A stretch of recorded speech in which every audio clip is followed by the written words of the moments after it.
नित जीवन के संघर्षों से जब टूट चुका हो अंतर्मन, तब सुख के मिले समंदर का रह जाता कोई अर्थ नहीं। जब फसल सूख कर जल के बिन जब फसल सूख कर जल के बिन तिनका तिनका बन गिर जाए, फिर होने वाली वर्षा का रह जाता कोई अर्थ नहीं। जब फसल सूख कर जल के बिन तिनका तिनका बन गिर जाए, फिर होने वाली वर्षा का रह जाता कोई मोल नहीं। संबंध कोई भी हो लेकिन यदि दुख में साथ न दें अपना, फिर सुख में उन संबंधों का रह जाता कोई अर्थ नहीं। संबंध कोई भी हो लेकिन यदि दुख में साथ न दें अपना, फिर सुख में उन संबंधों का रह जाता कोई अर्थ नहीं। छोटी छोटी खुशियों के क्षण छोटी छोटी खुशियों के क्षण निकले जाते हैं रोज जहां।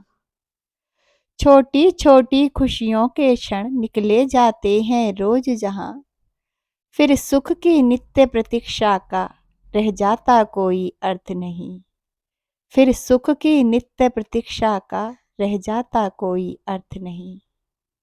मन कटुवाणी से आहत हो, भीतर तक छलनी हो जाए। मन कटुवाणी से आहत हो, भीतर तक छलनी हो जाए, फिर बाद कहे प्रिय वचनों का रह जाता कोई अर्थ नहीं। मन कटुवाणी से आहत हो, भीतर तक छलनी हो जाए, फिर बाद कहे प्रिय वचनों का रह जाता कोई अर्थ नहीं। रह जाता कोई अर्थ नहीं। सुख साधन चाहे जितने हो, पर काया रोगों का घर हो। सुख साधन चाहे जितने हो, पर काया रोगों का घर हो, फिर उन अनगिनत सुविधाओं का रह जाता कोई अर्थ नहीं।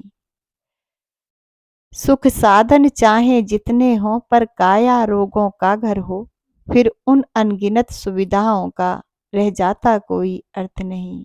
रह जाता कोई अर्थ नहीं। ये कविता लिखी है रामधारी सिंह दिनकर जी ने। आप लोगों ने भी सुनी ही होगी। और आजकल जो हम देख रहे हैं, ये हिमाचली जो दोनों बहन हैं, इनके ऊपर ये क्या फिट बैठती है ये कविता, समझ ही गए होंगे आप लोग। तो क्यों ना हम ऐसी ही कविताओं से कुछ सीखें।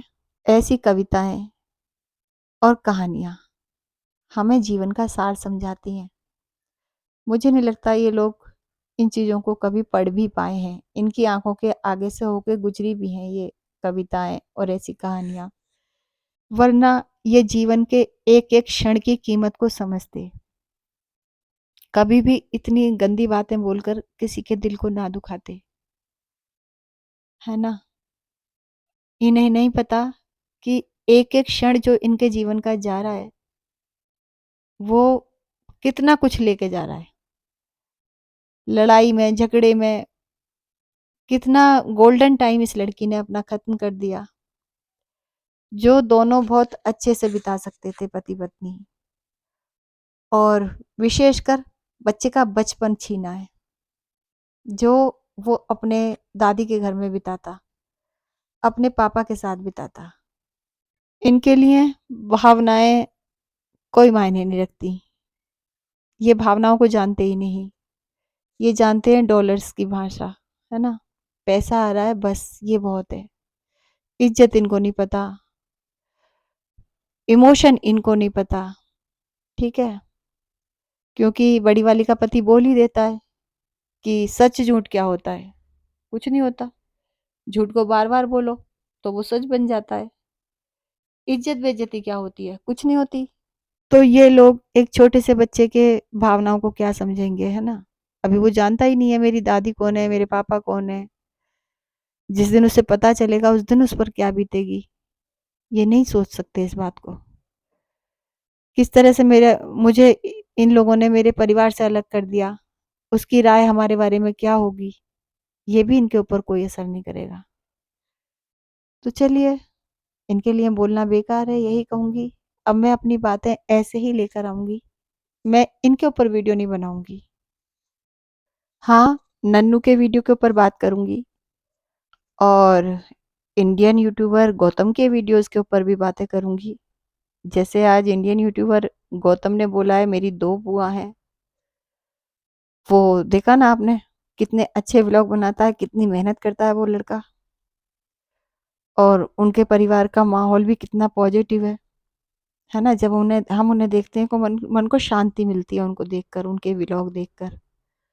बड़ा अच्छा लगता है। जैसे हमारे घर में शांति रहती है ना, वैसे उनके घर में शांति रहती है। इनके घर की तरह कलेश नहीं होता। इनके घर की तरह यूट्यूब पर बैठकर गालियाँ नहीं दे रहे होते हैं एक-दूसरे को, ठीक है? तो मैं तो आप लोगों को यही सलाह दूँगी कि अच्छे व्लॉगर को देखिए, बहुत मेहनत से वो वीडियो बनाते हैं। उनको देखेंगे आप लोग तो आपके जीवन में पॉजिटिविटी आएगी। और जैसे ये हिमाचली दोनों बहनें हैं या लखनवी गर्ल है या ये कंचन धवन है, ऐसे व्लॉगर को देखेंगे तो तनाव आएगा हिस्से में और कुछ नहीं आएगा, ठीक है? फिर तो बेकार ही है। इससे तो अच्छा आप यूट्यूब ही बंद कर दो अपना, मत देखो। ऐसे व्लॉगर को देखकर आप कुछ नहीं ले रहे हो, ना तो अच्छी शिक्षा मिल रही है, ना तो जीवन में शांति मिल रही है, ठीक है? बेशक हम कह देते हैं कि हम सही हैं, हम इनका विरोध कर रहे हैं, तो हमारे जीवन में ये सब नहीं आएगा। नहीं, इफ़ेक्ट तो होते हैं हम लोग भी, ठीक है?